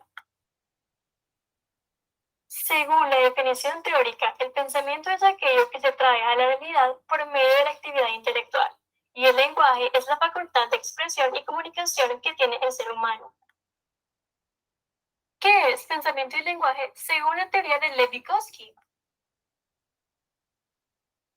Lev Vygotsky plantea que el lenguaje determina el desarrollo del pensamiento y afirma que el lenguaje no depende necesariamente del desarrollo cognitivo, sino de la interacción con su medio. En el caso del pensamiento, Lev Vygotsky plantea que su desarrollo es debido a una construcción social. Es necesaria una interacción con el entorno. Luego se procesa a través del lenguaje egocéntrico y al final se obtiene un lenguaje interiorizado. El lenguaje interior surge debido a la relación entre lenguaje y pensamiento. Según Lev-Vygotsky, el pensamiento y el lenguaje no tienen una correlación. Ambos conceptos son funciones mentales superiores, pero con diferentes raíces genéticas, aunque se desarrollan en una continua influencia recíproca. Lev-Vygotsky rescata la idea de que la participación infantil en actividades culturales bajo la guía de compañeros más capaces permite al niño interiorizar los instrumentos necesarios para pensar y acercarse a la resolución de algún problema, de un modo más maduro que el que pondría en práctica si actuara por sí solo. ¿Qué tan importante es el lenguaje para Vygotsky? Lev-Vygotsky le da mucha importancia al lenguaje porque para él es el instrumento mediador por excelencia que le permite al ser humano, en primer lugar, darse cuenta de que es un ser social, porque puede comunicarse con los demás. En segundo lugar, le permite exteriorizar sus pensamientos. Y en tercer lugar, a partir del lenguaje, el ser humano va conociendo el mundo y va construyendo sus esquemas mentales en espacio y tiempo. Ahora hablemos un poco sobre el habla privada de los niños según Lev-Vygotsky. Lev-Vygotsky plantea que el habla privada es fundamental para el desarrollo cognitivo de los niños. Mediante el habla privada, los niños se comunican para orientar o regular su conducta y pensamiento. Los niños pasan del habla privada al habla interna. Y en el habla interna, los niños utilizan el lenguaje para cumplir actividades cognitivas. Lev-Vygotsky explica el lenguaje interior en 3 formas de expresar el habla, las cuales son el discurso social, el discurso externo y el discurso interno. Mediante el lenguaje externo, el pensamiento se convierte en palabra, y mediante el lenguaje interno, el lenguaje se convierte en el pensamiento. Que plantea el pensamiento y el lenguaje de una manera muy acertada. Concuerdo en el hecho de que el pensamiento y el lenguaje se influyen entre sí en su desarrollo, aunque no tienen una conexión como tal, es decir, no son lo mismo.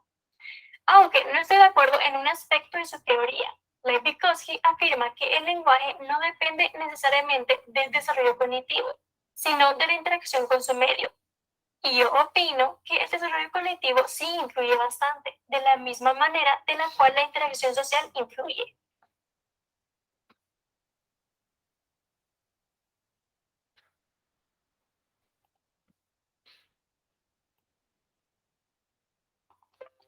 Bien, entonces hemos podido ver de alguna manera más metódica o gráfica, por decir de algún modo, la influencia y la interacción entre pensamiento y lenguaje, ¿no? Bajo el postulado de Vygotsky, ¿no?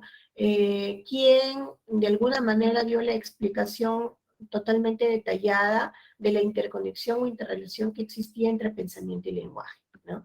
Y la, de alguna manera, interdependencia entre uno y el otro, ¿no? Vemos ahora como segundo capítulo de la clase del día de hoy el lenguaje.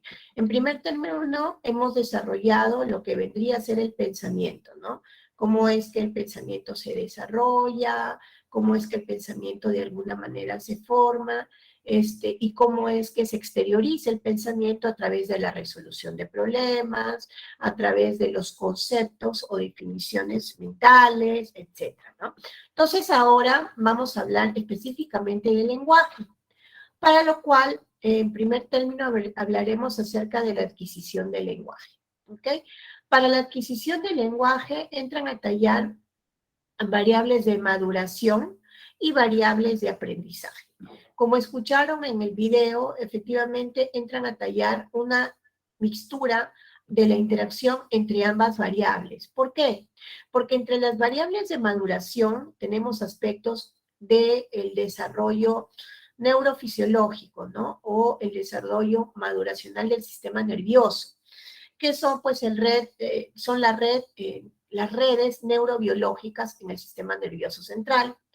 Asimismo, también entran a tallar variables auditivas, es decir, de la percepción auditiva netamente, ¿no? Entran a tallar también variables fonadoras o articuladoras del lenguaje, ¿no? Y también entran a tallar variables respiratorias, ¿no? Entonces, en conjunto, estas 4 variables forman parte de las variables de maduración, que de alguna manera van a coadyuvar la aparición del lenguaje en unos niños de manera más temprana que en otros. Y ese es lo que conocemos como el grado de madurez, ¿ok? Entonces, el grado de madurez está determinado por este desarrollo neurofisiológico o neurobiológico, ¿bien? Mientras que también, y justamente en lo que incidía Vygotsky era en este aspecto de las variables del aprendizaje, es decir, la estimulación social. Como ustedes pueden ver, acá la mamá se da un tiempo para estimular el lenguaje expresivo de su niño, ¿ok? Tenemos aquí que entre las variables de aprendizaje entran a tallar el condicionamiento clásico, el condicionamiento operante, la imitación y el desarrollo cognitivo. Entre estos aspectos, por ejemplo, tenemos como condicionamiento clásico al estímulo-respuesta, ¿no? Si un niño todavía no exterioriza el lenguaje y se le acostumbra a que al señalar con un dedo se le alcance, le alcanzo lo que el niño señala, toma.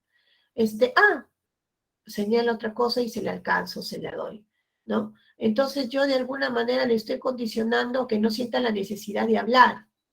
Pero si por el contrario el niño señala y yo le digo, no sé pues, pan, pan, entonces le hago el ademán de que se lo quiero acercar y se lo retiro y lo invito a exteriorizar el lenguaje, que me diga pan, y yo le refuerzo entregándole el pan, estoy empleando el condicionamiento clásico. No le estoy facilitando las cosas, lo estoy invitando a que desarrolle su lenguaje expresivo. Por otro lado, el condicionamiento operante entra a tallar cuando de alguna manera yo incentivo o premio la exteriorización o la expresión comunicativa oral del niño, ¿no? Cuando, por ejemplo, dice agua, agua, muy bien, ¿no? Le alcanzo no solamente el agua, sino que le pongo en su manita o en su frentita una carita feliz, ¿no? Entonces yo a través de este reforzador, de la carita feliz, estoy invitando a que él nuevamente reproduzca la palabra, ¿ok? A ello le denominamos condicionamiento operante porque hay un reforzador, ¿no? De otro lado también, y como lo está haciendo la mamá, sería una ejemplificación de la imitación, ¿no? Le está enseñando cómo evocar o articular la palabra al niño, cómo debe ser la posición de sus labios. Y muchas veces esta imitación se emplea en aquellos niños con los terapistas del lenguaje. El terapista del lenguaje de alguna manera proyecta o refleja para que el niño pueda recurrir a la imitación en cuanto a la articulación del lenguaje, cómo es que logra exteriorizar un sonido, qué elementos tiene que, por ejemplo, sea labios, lengua, dientes, ¿no? Articular o gesticular para poder reproducir la expresión sonora, ¿no? La articulación del lenguaje. Y en cuanto a variable cognitiva, ¿no? Entran a tallar pues los conocimientos previos del niño, es decir, las representaciones mentales que el niño tenga de determinados objetos o palabras para poder mencionarlas o nombrarlas, ¿no? Entonces vemos que para la adquisición y el desarrollo del lenguaje entran a interactuar ambos elementos, ambas variables de una manera mixta, ¿ok? De tal manera que no es una independiente de la otra, sino que hoy en día, bajo la perspectiva justamente actual, entran a tallar ambas variables, ¿ok? Hasta allí, ¿alguna pregunta, duda, inquietud, algo que no quedó claro con respecto a la adquisición del lenguaje?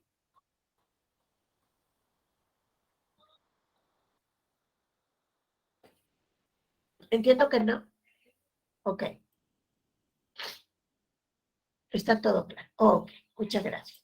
Bien, entonces continuaremos. Así pues, el desarrollo del lenguaje, ¿no? Tiene una etapa prelingüística, La etapa prelingüística, como su nombre lo dice, es previo a la articulación del lenguaje, ¿no? Y previo a la articulación del lenguaje, el ser humano tiene la necesidad de interconectar con su medio ambiente, tiene la necesidad de exteriorizar sus necesidades. En ese sentido, pues, tenemos que el llanto vendría a ser la primera exteriorización de un lenguaje, en este caso, de un lenguaje corporal, ¿no? El llanto es la primera comunicación para saber si un niño está vivo, si nació bien, ¿no? Al momento del parto, es lo que se espera, ¿no? Es la primera comunicación con su entorno.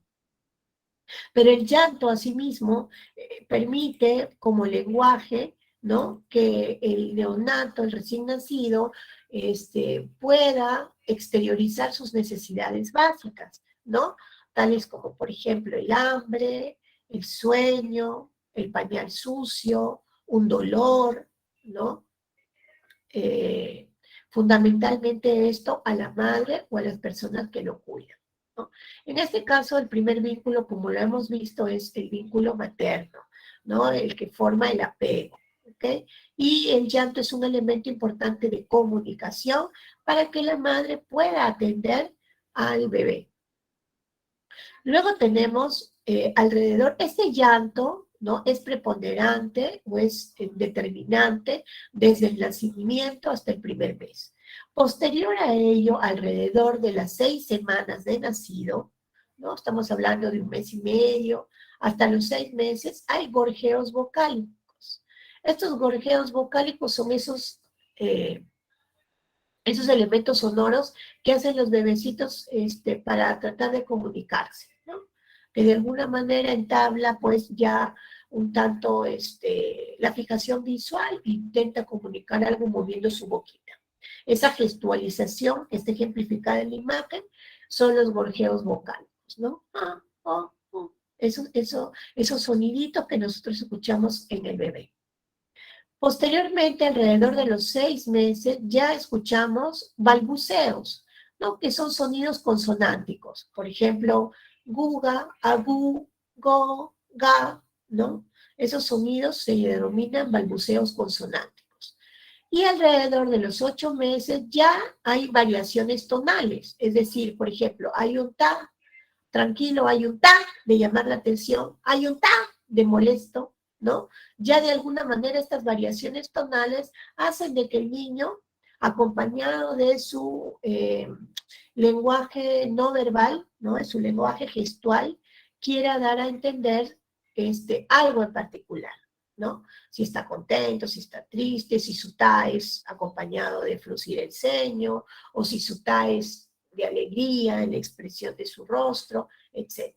Entonces, este conjunto de exteriorización de un lenguaje prelingüístico, porque aún no está articulado, no tiene un significado, pero ya es una interacción con su mundo exterior, se da entre el nacimiento hasta los 8 meses o alrededor del año, que son cuando ya a partir del primer año se empiezan a dar las primeras palabras con significado.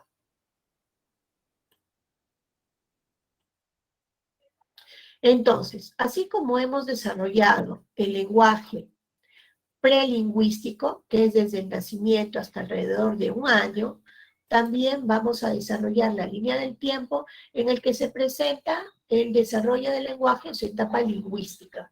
Etapa lingüística porque ya son las primeras palabras que tienen un significado, ¿no? Un significado, una definición, un significado lógico, un entendimiento de por medio. Entonces, ya a partir de los 12 meses, entre el año al año y medio, se presenta el estadio holofrásico. ¿Qué es el estadio holofrásico? Es cuando el niño emplea una misma palabra para expresar o referirse a varias situaciones en particular. Por ejemplo, vamos a dar un ejemplo práctico. Ave, ¿no? Ave, ¿no? Puede decir ave de abre, ¿no? Abre y te alcanza algo, juguete, algo que él quiere que no puede, ave. Pero también te alcanza una fruta y también te dice ave. Entonces está empleando abrir de una manera genérica, para abrir un objeto o destapar y también para pelar, pero él no sabe el término pelar. Entonces usa la palabra ave, ¿no? Para ambas necesidades. A eso se le conoce como el estadio holofrásico. Cuando el niño pequeño, entre el año y medio, emplea una misma palabra para referirse a varias necesidades, situaciones o expresiones en particular. Luego, alrededor entre el año y medio y los 2 años de edad, ya los niños forman frases de 2 palabras. Por ejemplo, quiero pan, dame agua, estoy mal, ¿no? Entonces, este conjunto de 2 palabras se da entre 1 año y medio a 2 años, donde el niño ya empieza a dejarse entender de mejor forma. ¿Por qué? Porque ya va empleando la unión de 2 palabras. El aprendizaje de palabras en esta etapa es bastante rápido y fugaz, a diferencia de los estadios anteriores como el holofrásico, ¿no? Es rápido, pasa de 1 palabra por semana a 1 palabra por día. Entonces, realmente por eso se le conoce como explosión del lenguaje, ¿no? Es como que dicen, uy, ha explotado, algunos papás le llaman, ay, ha explotado su boquita, o explotó su lengua, ¿no? Son un tanto el lenguaje coloquial que usa, pero de alguna manera se conoce como la explosión del lenguaje porque se da un incremento bastante notorio en el vocabulario y el bagaje de palabras que el niño va empleando, ¿no? Luego tenemos alrededor entre los 2 años y 3 años el habla telegráfica, ¿no? Y el habla telegráfica de alguna manera son frases cortas pero entendibles, ¿no? Entonces, ya son cortas pero no tan cortas como solo 2 palabras. Son cortas entre 3 a 4, ¿no? Y se deja entender, ¿no? Por otro lado, ya entre los 3 años a los 6 años se da un lenguaje egocéntrico. Es aquí donde el niño habla solo, y lo vimos como parte del video ilustrativo. El niño habla solo en forma de soliloquio o monólogo. Este hablar solo le permite al niño, por ejemplo, exteriorizar sus aprendizajes. Cuando el niño está haciendo su tarea, está externalizando su lenguaje, ¿no? Entonces, por ejemplo, dice, mamá, la mamá, ¿no? Está escribiendo y está hablando. Está de alguna manera reforzando lo que vendría a ser su mapa conceptual o su esquema mental, ¿no? En la mente de la palabra mamá, y lo tiene que evocar para poder graficarlo, ¿no? Entonces, este lenguaje egocéntrico le permite al niño reafirmar sus conocimientos o reafirmar o complementar sus aprendizajes o le permite parafrasear y repasar para interiorizar sus nuevos conceptos. Entonces, es muy importante el lenguaje egocéntrico como parte del proceso de aprendizaje preescolar, entre los 3 a los 6 años, que involucra el preescolar hasta parte del primer grado de primaria. Hasta aquí en cuanto a etapa lingüística, ¿alguna pregunta, duda o inquietud, algo que no les quedó muy claro?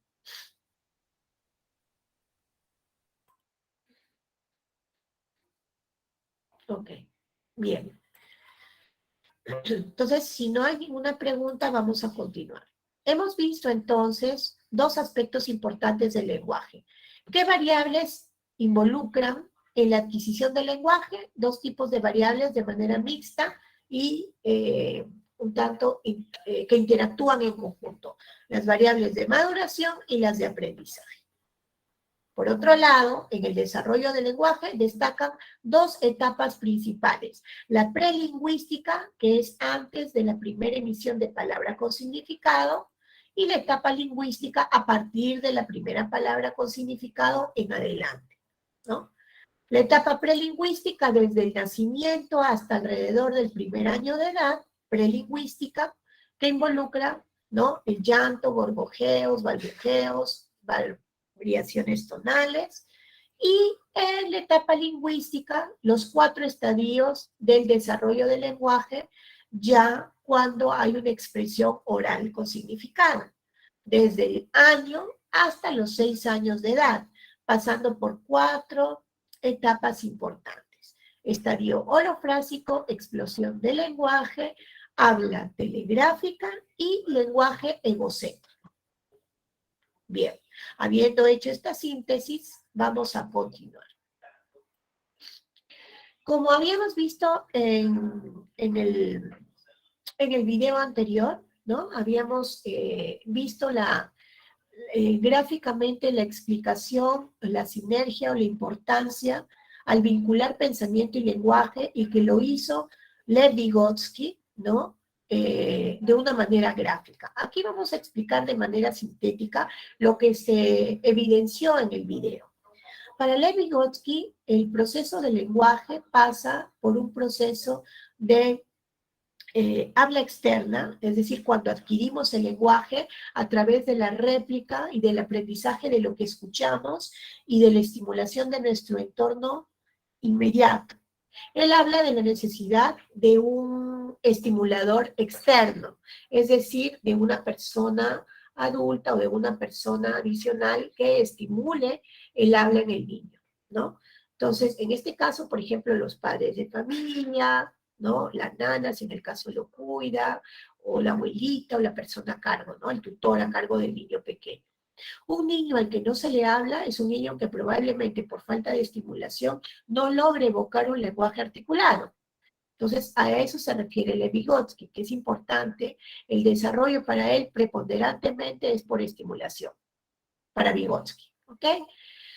Y este lenguaje proviene del habla externa. Luego, esta habla externa que el niño percibe auditivamente de su entorno cotidiano se vuelve un habla egocéntrica, ¿no?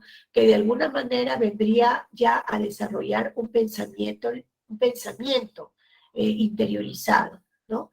Y finalmente hay un habla interna, ¿no? Que vendría a ser ya la mediación cognitiva.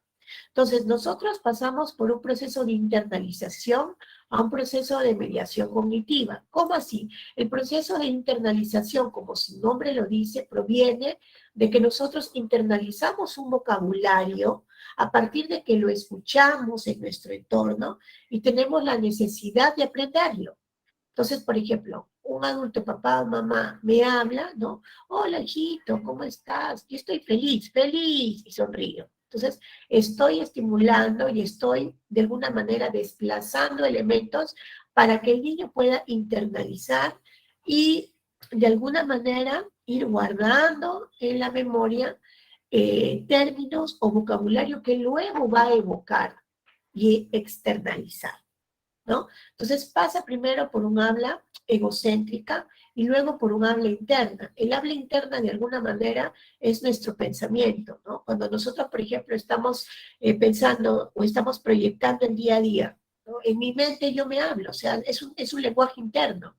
Digo, ahorita termino la termino psicología, luego tengo el siguiente curso, hoy día tengo examen, en la noche tengo que salir con mis papás, ya tengo un compromiso de por medio, o sea, estoy en un habla interna, estoy haciendo una mediación cognitiva para yo proyectar mi día, ¿no? Aquello que tengo estructurado por desarrollar. Entonces, hay una interconexión y un direccionamiento, ¿no? De relación entre lenguaje y pensamiento, ¿no?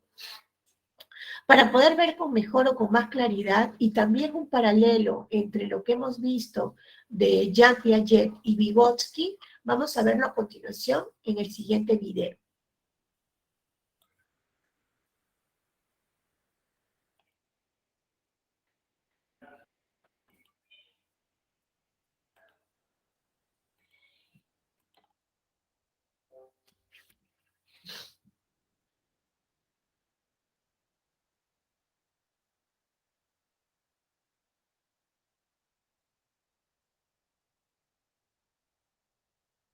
Soy Emer Ávila. Soy la hermana Palma Reyes. Soy la hermana Ábalos Satín y somos los misioneros. Venimos de todas las partes del mundo. Miami, Francia, Brasil. Bienvenidos a Psicofácil. En nuestro episodio del día de hoy veremos las diferencias y semejanzas entre las teorías de Piaget y Vygotsky como nos gusta, de forma fácil. Antes de comenzar, recomendamos nuestros cursos completos sobre estos autores para profundizar en cada una de sus.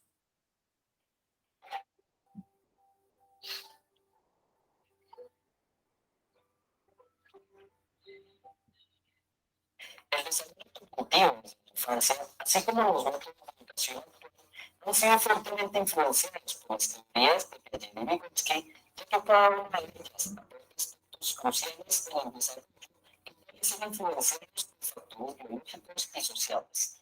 A continuación, explicaremos brevemente estas teorías.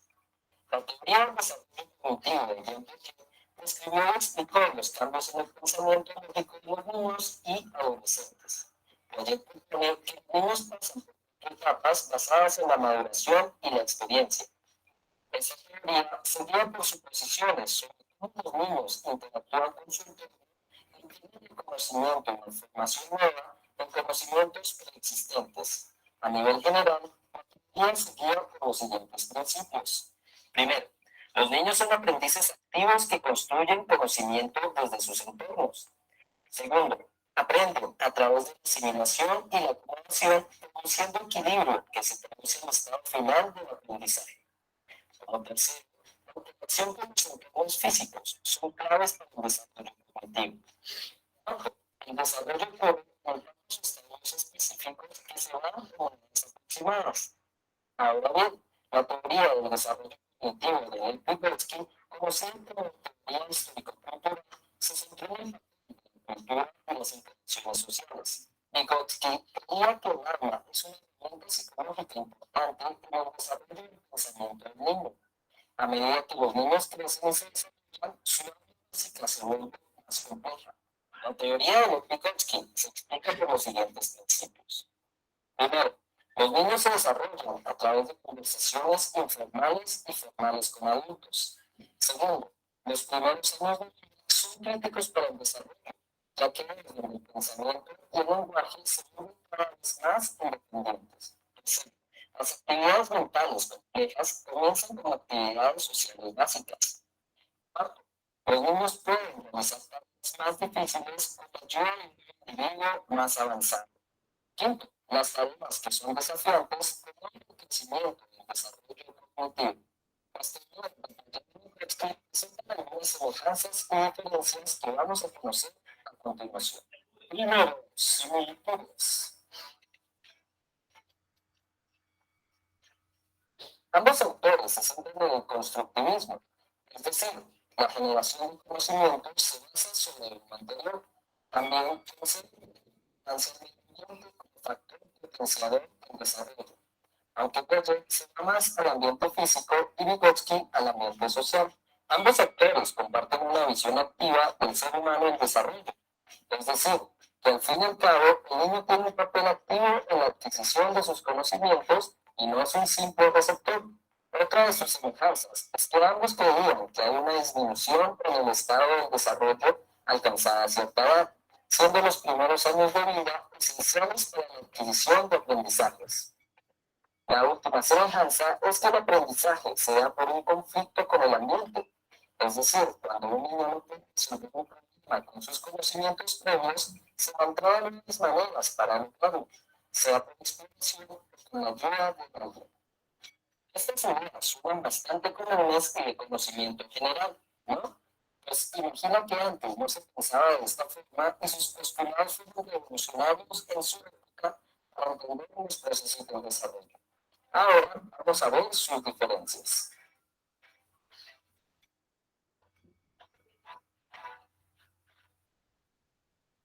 Para el aprendizaje y desarrollo están dados más por la interacción con el ambiente, mientras que para Vygotsky la interacción social.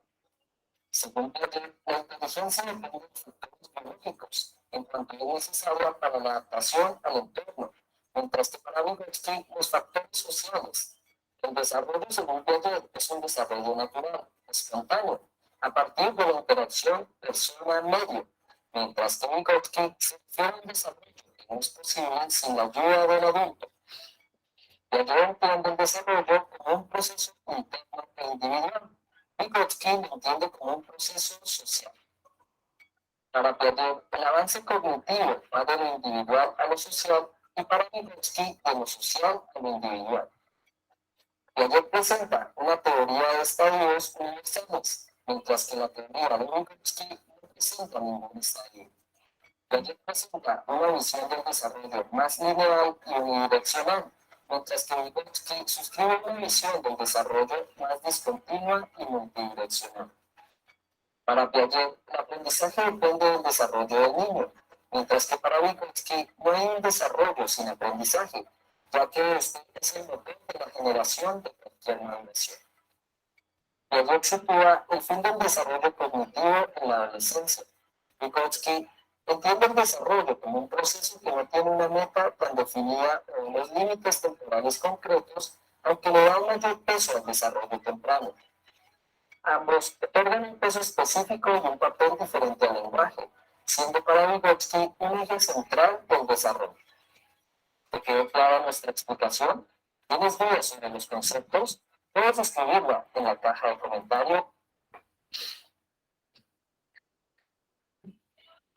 Bien, entonces, pues, como hemos visto, ¿no? Se hace un paralelo entre ambos autores de los que hemos hablado el día de hoy, ¿no?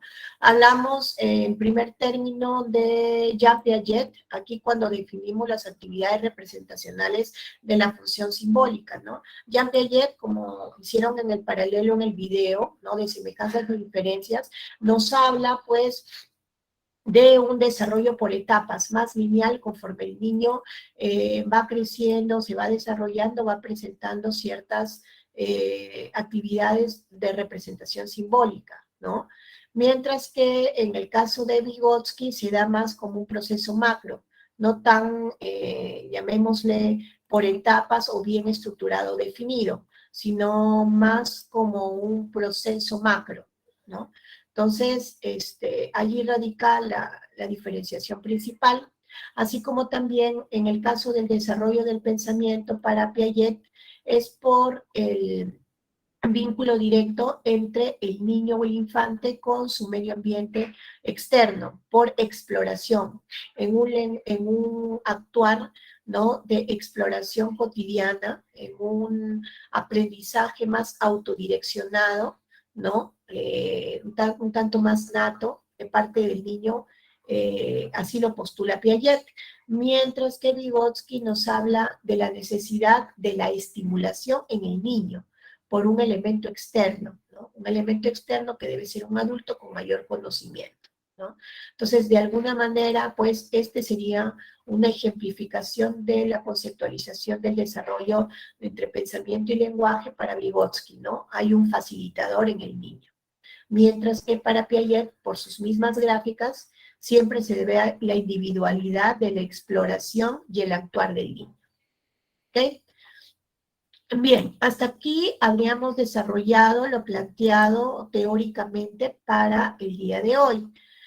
Vamos a pasar a continuación a desarrollar los ejercicios prácticos como una medida de reforzamiento de sus aprendizajes, para lo cual les pediría que puedan participar activando el micrófono y así dar su respuesta y sustentarla, o si en todo caso tuviesen alguna duda, también manifestarla.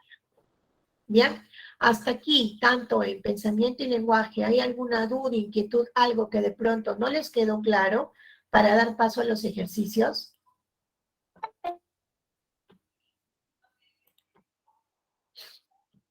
Bien, entiendo que todo está claro. Entonces, bien, vamos a pasar a desarrollar el ejercicio número 1.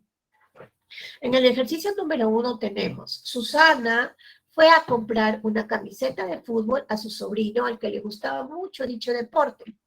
Como no estaba segura de qué camiseta comprarle, le preguntó al vendedor cuál era la favorita entre los jóvenes y decidió poder llevarle esa. Respecto a las estrategias de solución de problemas, marque las proposiciones correctas para usted. 1. Susana siguió una serie de pasos precisos y secuenciados correctamente y decidió por la mejor opción de compra. 2. Para resolver casos como el del enunciado, el ensayo y error fue la mejor estrategia de solución. O 3. La decisión de Susana es un ejemplo del uso de la heurística para resolver los problemas. Para este primer ejercicio, ¿cuál de las alternativas estarían eligiendo ustedes? La A nos indica solo 1, B, 1 y 3, C, 2 y 3, o D, solo 3. ¿Cuál de estas sería su opción de respuesta?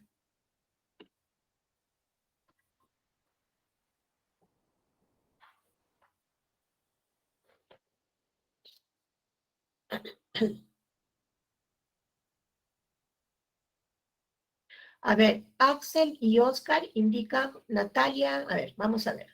Sofía, Natalia, Axel, Oscar, todos coinciden con la alternativa D, de dedo. ¿Ok? Bien, ¿alguno de los 4 que he mencionado, por favor, podría sustentar su respuesta? ¿Por qué? ¿Por qué solo la 3?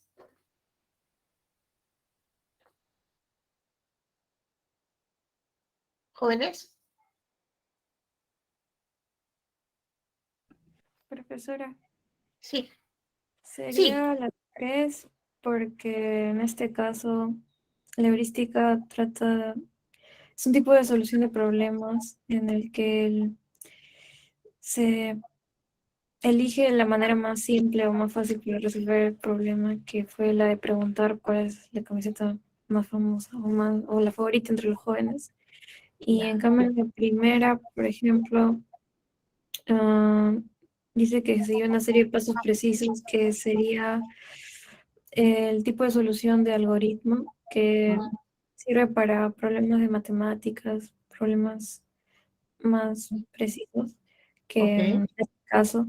Y en el segundo menciona el del ensayo y el error, pero en este caso no fue así porque no estuvo probando varias opciones para saber, para al fin llegar a la camiseta, sino simplemente preguntó cuál sería la más adecuada.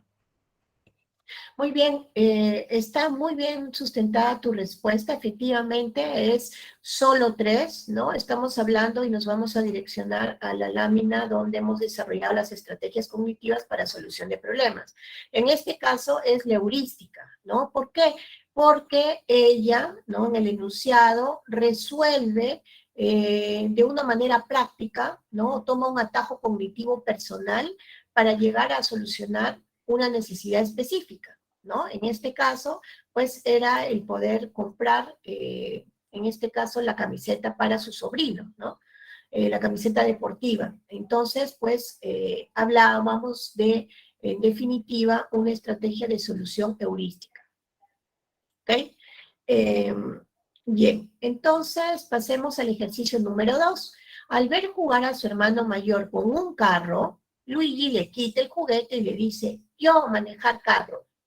¿Es correcto afirmar que Luigi se encuentra atravesando el estadio de la etapa lingüística denominada A, lenguaje holofrásico, B, habla telegráfica, C, explosión del lenguaje o D, lenguaje egocéntrico? ¿Cuál de las alternativas para ustedes sería la correcta? A, B, C o D.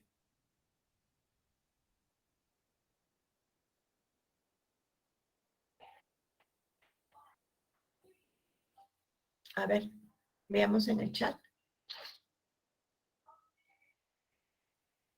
B. Sofía dice la B. A ver, vamos a ver. Habla telegráfica. Ok. Sofía, ¿por qué habla telegráfica? Considero que es habla telegráfica porque la frase yo manejar carro, que es de más de 2 palabras, se da en este periodo de habla telegráfica entre los 2 y 3 años. Ujú. Sí, efectivamente, es el habla telegráfica que se da, como tú bien dices, entre los 2 y 3 años. No podría ser explosión de lenguaje porque la explosión de lenguaje solamente son frases de 2 palabras. En cambio, en el habla telegráfica son de 3 a más. Y como su nombre lo dice, telegráfica es porque son bastante breves o cortas y no tan estructuradas, pero se dejan entender, ¿no? Entonces, en definitiva, pues, sería habla telegráfica, ¿no? Yo manejar carro de un niño, pues, pequeño, entre 2 y 3 años. Muy bien, gracias. A continuación desarrollaremos el ejercicio número 3. Ricardo lleva 15 minutos intentando ordenar y filtrar la información en un cuadro de Excel. Como no recuerda bien la fórmula, intenta resolverlo de distintas maneras hasta que, por fin, logra dar con la solución. podemos afirmar que Ricardo resolvió el problema utilizando la estrategia denominada A, heurística, B, algoritmo, C, ensayo-error o D, recuperación. ¿Cuál de esas alternativas sería para ustedes la correcta al enunciado? A, B, C o D.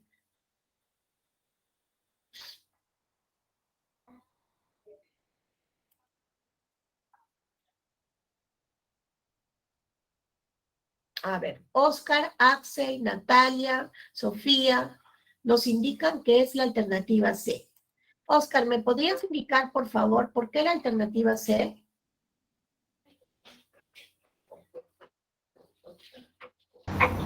Porque está usando el ensayo de error. Ha intentado varias veces, de diferentes maneras, hasta que por fin lo pudo lograr. En cambio, si lo hubiera hecho de la manera heurística, hubiera buscado un atajo. Y como dice, la recuperación de información se había olvidado, entonces no está tratando de recuperarla, está haciéndolo de diferentes maneras para poder lograrlo. Ajá, perfecto. Ok, sí, efectivamente es lo correcto. Tú muy bien lo has descrito. No puede ser por recuperación de información, porque aquí dicen no recuerda la fórmula. Por descarte, esa no va. Algoritmo no es aplicable, pues no está haciendo la resolución de un problema matemático, físico, ni algo que tenga una respuesta, pues, única, ¿no? Y además el manejo de Excel es una actividad práctica, empírica, ¿no? Entonces, heurísticamente tampoco es que le haya tomado un atajo o una solución un tanto práctica como en el caso anterior, del ejemplo anterior, pero sin embargo él estuvo optando, ¿no?, por distintas alternativas hasta que por fin dio con la solución. Y lo único que hizo fue probar una y otra vez, hasta que pudo optar por la solución. Por tanto, como bien lo dice su compañero, es por ensayo-error, ¿no? Está muy bien. Bien, entonces vamos a continuar desarrollando los siguientes ejercicios, para lo cual les estaría yo leyendo el enunciado y me gustaría que ustedes pues puedan igualmente compartir sus respuestas por chat y luego poder sustentarlas. Les leo la definición. Jimena es una niña de 7 años de edad que no tuvo problemas para definir la palabra cuaderno. Cuando el profesor le solicitó, pero sí mostró dificultades cuando le pidieron que precisara el significado de la palabra solidaridad. Identifiquen el valor de verdad o falsedad de las siguientes afirmaciones referidas para este caso. 1. Jimena probablemente tiene problemas para definir la palabra solidaridad, pues no encuentra ejemplos concretos con que definirlos. 2. La actividad mental que realiza Jimena está vinculada a la función representativa del pensamiento. 3. El caso mencionado representa un claro ejemplo del empleo de la imitación diferida por parte de la menor. Ok, ante ese contexto que les acabo de mencionar, en la que Jimena no supo definir la palabra solidaridad cuando se la solicitó su profesor, ustedes dirían que la alternativa A es falso, falso, verdadero. B, verdadero, falso, falso. C, falso, verdadero, verdadero. O D, verdadero, verdadero, falso. ¿Cuál sería la solución para este enunciado? Las opciones son Jimena, 1. Jimena probablemente tiene problemas para definir la palabra solidaridad, pues no encuentra ejemplos concretos para dicha palabra. 2. La actividad mental que realiza Jimena está vinculada con la función representativa del pensamiento. Y 3. El caso mencionado representa un claro ejemplo del empleo de la imitación diferida por parte de la menor. Para ustedes, ¿cuál es la correcta? A, falso, falso, verdadero. B, verdadero, falso, falso. C, falso, verdadero, verdadero, o D, verdadero, verdadero, falso. Veamos. En la 4 me indica Sofía D. Sofía, ¿por qué consideras que sería la respuesta D para la 4? Primero porque menciona que para decir la palabra solidaridad no encuentra un ejemplo concreto Y en las funciones del pensamiento, en la representacional, se reemplaza a los objetos o las palabras por pensamientos, objetos de cabeza. Entonces no tiene como una imagen precisa de lo que es la solidaridad y por eso, como no tiene un ejemplo, no lo puede definir. Segunda, menciona que está vinculada a la función representativa del pensamiento. Sí, porque al no tener un ejemplo concreto de solidaridad, se refiere a la función representacional. Y en la tercera dice que se presenta un claro ejemplo de la imitación diferida por parte del menor. No, es falsa porque la imitación diferida se refiere a cuando replica unas conductas específicas que ve en su entorno. Ok. Bien, mira, en el caso que me mencionas, hay una pequeña diferencia entre la respuesta que elegiste, que es la D, con respecto a la respuesta correcta, que vendría a ser la B de bueno. Y te explico por qué. En tu caso coincido porque efectivamente la primera es verdadera, ¿no? Jimena probablemente tiene problemas para definir la palabra solidaridad, pues no encuentra ejemplos concretos para dicha palabra. Recordemos, y es importante que en el enunciado nos dicen que Jimena tiene 7 años de edad. Al tener 7 años de edad, ella todavía no ha desarrollado un pensamiento abstracto, ¿no? Uno. Entonces, ahí radica su dificultad, porque no encuentra las palabras para poder ejemplificar lo que le está pidiendo el profesor, porque es un término más abstracto, solidaridad. Cuaderno es algo más concreto, ¿no? Cuaderno es algo que ella ya tiene la representación mental del cuaderno, ¿no? Y por tanto puede describirlo y evocarlo. Pero la palabra solidaridad involucra un proceso de abstracción mayor. Pues es por un lado. Entonces, solo la primera es verdadera, ¿no? Donde al no encontrar un ejemplo que sea tangible de la palabra, tiene problemas para poder ella elaborar una definición propia, ¿no? En cambio, las otras dos son falsas. ¿Y por qué son falsas? Falsa, la actividad mental que realiza Jimena está vinculada a la función representativa del pensamiento, no. Y en el caso mencionado representa un claro ejemplo de empleo de limitación diferida. Recordemos que la limitación diferida se da en los primeros años, cuando está más pequeñito, ¿no? Hemos visto acá en esta lámina, en la gráfica, veamos imitación diferida, ¿no? No contempla para la etapa de desarrollo de los 7 años, que es el pensamiento concreto, ¿ok? Entonces, por eso sería la alternativa B. Seguimos, entonces. El ejercicio número 5. Gracias, Sofía, por tu participación activa. En el número 5 vamos a leer el siguiente ejercicio. En el aula del primer grado de primaria, la profesora muestra una serie de imágenes y va preguntando a los alumnos si alguien las conoce. Cuando mostró la imagen de un ave, Andrés se levantó y gritó, es un pájaro. En simultáneo, Ronald, que es un niño de intercambio escolar, nativo de Escocia, gritó, a bird. Respecto a la situación anterior, señalen lo correcto. 1. Ambos niños emplearon diferentes significados para el mismo significante. 2. El ciclo lingüístico exige que significado y significante siempre sean iguales.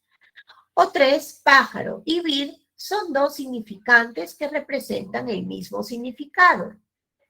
¿Cuál de las alternativas para ustedes sería la correcta? A, solo uno. B, 1 y 2. C, solo 3. O D, 1 y 3. Nos vamos a la lámina del significado y significante para que ustedes puedan definir mejor su respuesta. Acá tenemos. ¿Cuál sería la alternativa de su respuesta? A, solo 1. B, 1 y 2. C, solo 3. O D, 1 y 3.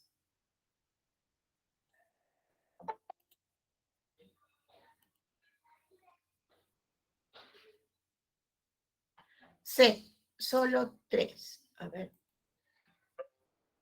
Sí, C, solo 3. Bien, jóvenes, como no quiero quitarle minutos de su receso, les doy las alternativas de solución de la número 6 a la número 10. Para que tomen nota, por favor, en la 6 es D de dedo, 7, C de casa, 8 es la alternativa, 8 es la alternativa D de dedo, 9 es la alternativa D de dedo y 10 es la alternativa D de dedo. Esas serían las claves de respuesta para las preguntas. Les agradezco su participación activa el día de hoy y nos estaríamos viendo la próxima semana. Muchas gracias. Hasta la próxima semana.